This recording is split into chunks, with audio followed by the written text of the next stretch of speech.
আদাত বলতলা সাইগার। আমি বাজার থেকে আসার সময় আমাকে হত্যা করার জন্য মামুন ও রিয়াজ, ইমন ও রাব্বি, কালাম আরও লোকজন ছিল। আমাকে চাইনিজ কুড়াল থেকে চাপাড়ি ছুরি দিয়া রক কাটিয়া রাস্তার কুড়ে ফেলে দিছে। তারপর গ্রামের লোকজন ডাক শুনিয়া ভান্ডারিয়া লেগে গেছে। তারপর বরিশাল, তারপর ঢাকা নিয়ে টিকিটের জন্য ব্যবস্থা করছে। এই ঘটনা। এই আর আমি বিচার চাই আল্লাহ। তারপর বাড়ি দিয়ে আমরা অনেক জায়গায় ব্যাট দিছি, কোনো আসামি পাই না। এই ইমনের বাড়ি ব্যাট দিছি, হে বাড়িও পাই না। 3 রাস্তার মোড় ওখানে দাঁড়াই রয়েছে। দাঁড়ানোর পর আমি ওরে দেখে আমি দ্রুত চলে আসছি, একটু জোরে একটু চলে আসার পরে উনি চিক করলেছে যে আমার কোপাওকা এই একটু ব্যাগ দিছি। ব্যাগ দেওয়ার পরে আরও 5টা লোক উঠে দেখেছে রান্না লইয়া আগুন দিয়েছে। পর আমরা এই 2টা লোক দৌড়ে আসার পরে এদিকে আইসা যারে ফোনে পাইছি তারে ফোন করছি।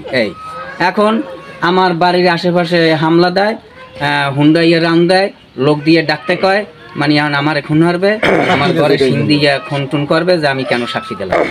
আর আমি কীভাবে নিরাপত্তা থাকতে পারি? কারণ আমার তো কোনো ছেলেবেল না, আমি একা একবারই, আমার একটা বাচ্চা মেয়ে ছোট, এইটা লইয়া সারা রাত লাইট জ্বালাই বসে থাকি। আর আমার জীবনের কি ঝুঁকি দেয়। ডাকাইত মামুন এর বান্দার দায়িত্ব দিয়েছে বাদুস খান। এই ষড়যন্ত্রমূলক বলছে যে এই পুলিশের নেবদি শাহাদুর ধরাইছে কারে খাডো মামুনের। ওর নামে কয়েকটা মামলা ওই এলাকায় চুরি ডাকাতি এবং ওই বারখার গ্রুপ আছে সন্ত্রাস।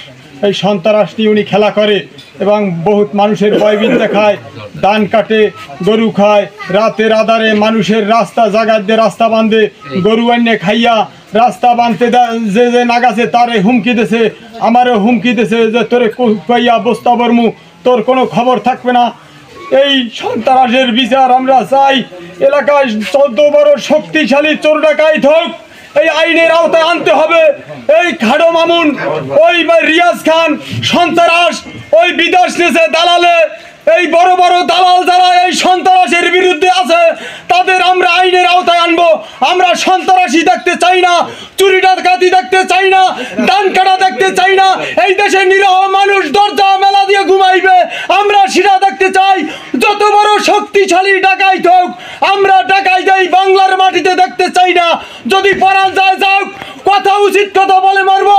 কোনো ডাকাইদের সাথে চলবো না, কোনো সন্ত্রাস পরিচয় দেবো না, কোনো জঙ্গিবাদ সৃষ্টি করবো না। যে সন্ত্রাসের পক্ষে দালালি করবে তার আইনের আওতায় আনবো। এইটা হলে আমাদের লক্ষ্য। ও দিন আনে দিন খায়, ও বদলা দিয়ে খায়।